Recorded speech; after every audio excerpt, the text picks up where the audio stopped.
Hi guys, welcome back to another video. Peter Kennedy, Kennedy's Garage. I have a 2018, I'm Opel, but it could be a Vauxhall Mokka, M-O-K-K-A. What we have is a check engine light staying on. Don't know if you can see, feel or hear.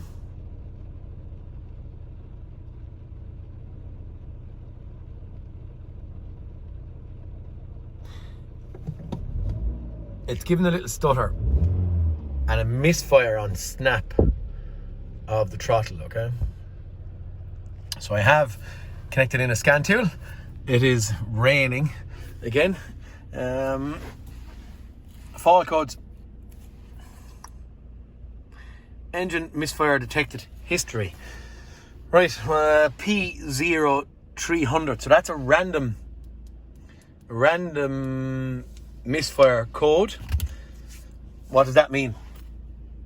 That means it's not actually cylinder specific. P0300, it's saying that there's a misfire in some cylinder, but the car or the engine ECU isn't, I suppose, wise enough at this point in time to figure out, hasn't been able to figure out.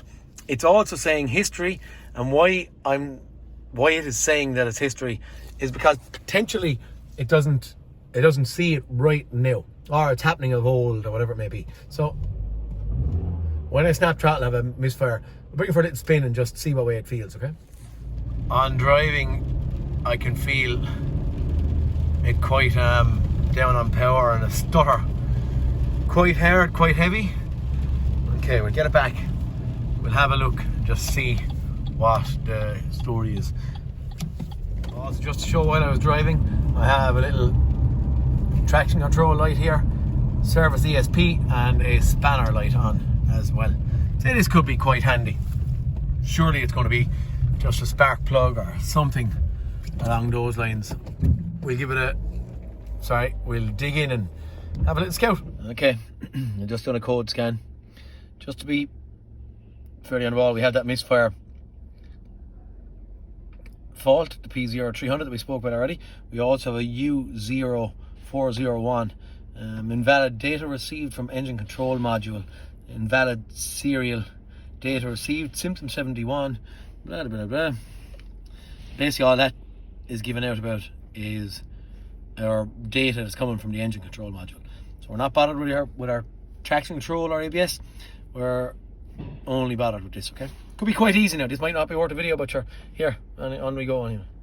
Okay guys, back to basics. I'm not doing anything fancy with a scan tool here, so this is pretty, dare I say, I wouldn't say primitive, but just back to basics. We're mechanics, we'll have to try and figure out this thing. This little cover, misfire. So the first thing I'm going to do, petrol car, I'm going to get in, do a little visual. That cover, it just slides. There's actually an arrow sitting there. It slides over that way. I hit it with my hand and this thing pops off. Once that pops off, then I have two T40 Torx to be loosened there, which I have loosened already. Here then is a little block connector, a little red tab. Lift up, push it back, and then you push down on that little thing here, and off that comes. Okay, right, now I have loosened these, but just for video and simplicity, you can actually put threaded bolts in here if you need to and pull up the coil out of it. But on this occasion, with it being an 18 car, it is nice and clear and free. Okay, sorry. So my coil is up out of it. Okay, now I have disassembled this just for a visual, but I'm going to show you. When I took it up, I'll get my light off my head. The first thing I done was looked in. So I'm going to try and maybe do it. There's grease in there.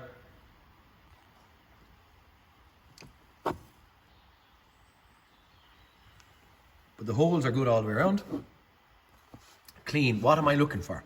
I'm looking for if a spark is jumping from the actual spring piece, which is down here, that sits on top of the actual spark plug.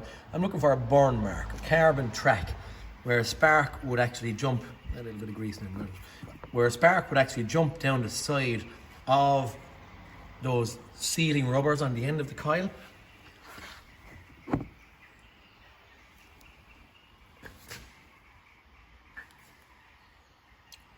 Oh, Camera focus. Can you see? There's damage in there, kind of a burn mark. Go around to the other side. You can see how clean and shiny that is. Back over. The burn mark is starting kind of right there where the tip of my finger is. Here. And come around. You can actually see it in there. So what that is where the spark is jumping, and as I said, coming down the side of the actual sleeve and down onto the body of the spark plug. Now I have also pulled out, there's 3 of them in there, but I've pulled out number 1 cylinder plug. And the minute I pull out number 1 cylinder plug, original GM spark plugs, but you can see this, I don't even know what it is. What I believe it is kind of where the plastic melted on the side of that, and it has kind of left a residue in here. Don't see damage really on the spark plug too much, but what this car needs is a new coil. You can't buy these sleeves separate, so it needs a new coil, new set of spark plugs, and the car will be fixed and ready to go back to the customer, okay? I don't know, I'll wait, maybe I'll get the coil, I'll put it in, I'll give it a drive, and I'll let you see it completed when I get the coil, okay? Okay guys, here's the 4 old plugs that I've taken out of it. The other ones are quite good.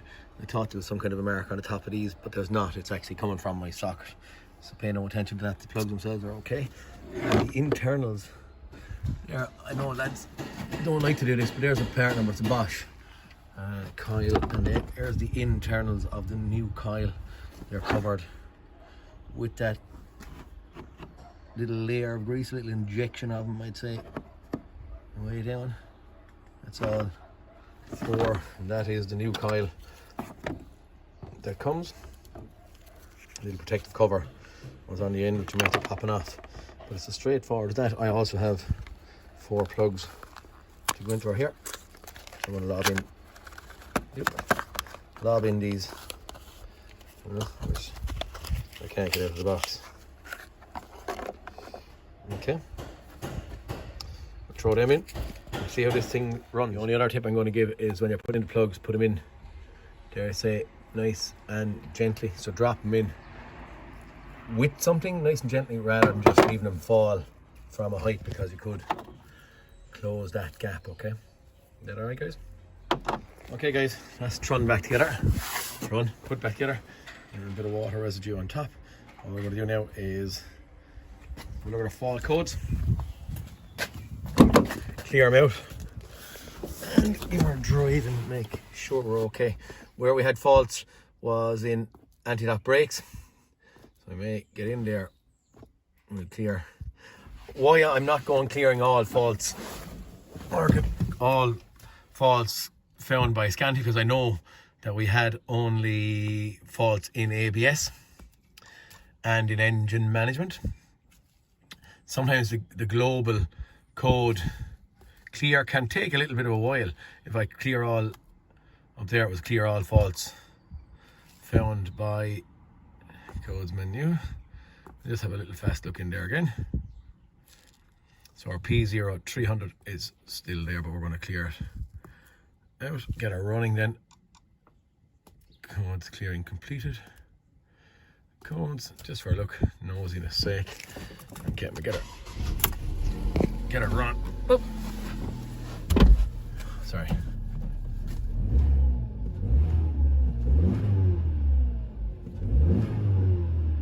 I can hear at this point in time, what I can see is a bit of smoke. Can't rightly see it there, bellowing by, and that's going to be, I suppose, there was unburned fuel in that cylinder for a little while, and it's clearing itself out. Our rev counter is stabilizing out. Gonna give it a drive, make sure everything's alright, okay?